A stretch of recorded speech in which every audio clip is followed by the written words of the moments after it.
WhatsApp থেকে আপনি photo video বা যে কোনো ডকুমেন্টস কিন্তু ডাউনলোড করছেন, সেটা দেখছেন যে আপনার গ্যালারিতে কিন্তু আসছে না। তো এটা আপনি কীভাবে ঠিক করবেন আসুন আজকে ভিডিওতে দেখিয়ে দিচ্ছি। অনেকের সাথে কিন্তু এটা হয়ে থাকে। আচ্ছা, এটা ঠিক করবেন কীভাবে চলুন দেখে নিই। এই জন্য চলে আসবেন সিম্পলি আপনার হোয়াটসঅ্যাপের অ্যাপে। এই যে আমি জাস্ট ক্লিক করে ওপেন করছি। আপনিও আপনার ফোনের হোয়াটসঅ্যাপটা জাস্ট ক্লিক করে ওপেন করবেন।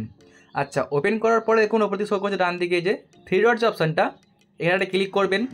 তারপরে আপনি ক্লিক করবেন এই যে সেটিংস, সিম্পলি আপনি সেটিংসে ক্লিক করে দেবেন। সেটিংসে ক্লিক করার পরে দেখুন এখানে শো করছে বেশ কিছু অপশান। সিম্পলি আপনি এখানে ক্লিক করবেন। এই যে দেখতে পাচ্ছেন চ্যাটস, দেখতে পাচ্ছেন এই চ্যাট। হ্যাঁ, আপনাকে জাস্ট এখানে ক্লিক করতে হবে। এখানে ক্লিক করার পরে আপনার সামনে বেশ কিছু সেটিংস আপনি পেয়ে যাবেন। সিম্পলি আপনি এখানে ক্লিক করবেন। দেখতে পাচ্ছেন এই যে মিডিয়া ভিজিবিলিটি বলে, যদি এটা অফ থাকে তাহলে এটাকে সিম্পলি আপনি এখান থেকে অন করে দেবেন। দেখতে পাচ্ছেন গাইস, আমি এখান থেকে অন করে দিচ্ছি। এখন এটা অন করা হয়ে গেল, তার মানে কিন্তু এখন আপনার যে কোনো ফটো ভিডিও কিন্তু অবশ্যই আপনার গ্যালারিতে সেভ হবে। যদি দেখেন যে এই সিরিজটা করার পরেও আপনার কাজ হচ্ছে না, তাহলে আপনি কী করবেন, তো একবার সিম্পলি আপনি চেক করে দেখবেন যে আপনার হোয়াটসঅ্যাপটিকে আপডেট করতে হবে কিনা।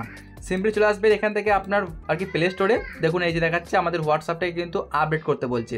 যদি আপনাকে বলে আপডেট করার জন্য, অবশ্যই আপনি একবার আপডেট করে নেবেন, তাহলে কিন্তু আপনার সমস্যার সমাধান 100% হয়ে যাবে। তো বন্ধুরা, এই ছিল আমাদের আজকের একটা ভিডিও। যদি আপনাদের এই ভিডিওটা দেখে একটু উপকার হয়ে থাকে, অবশ্যই লাইক করে চ্যানেলটিকে সাবস্ক্রাইব করে নেবেন।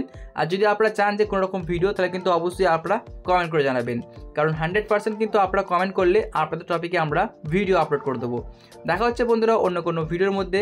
সুস্থ থাকবেন, ভালো থাকবেন, ধন্যবাদ।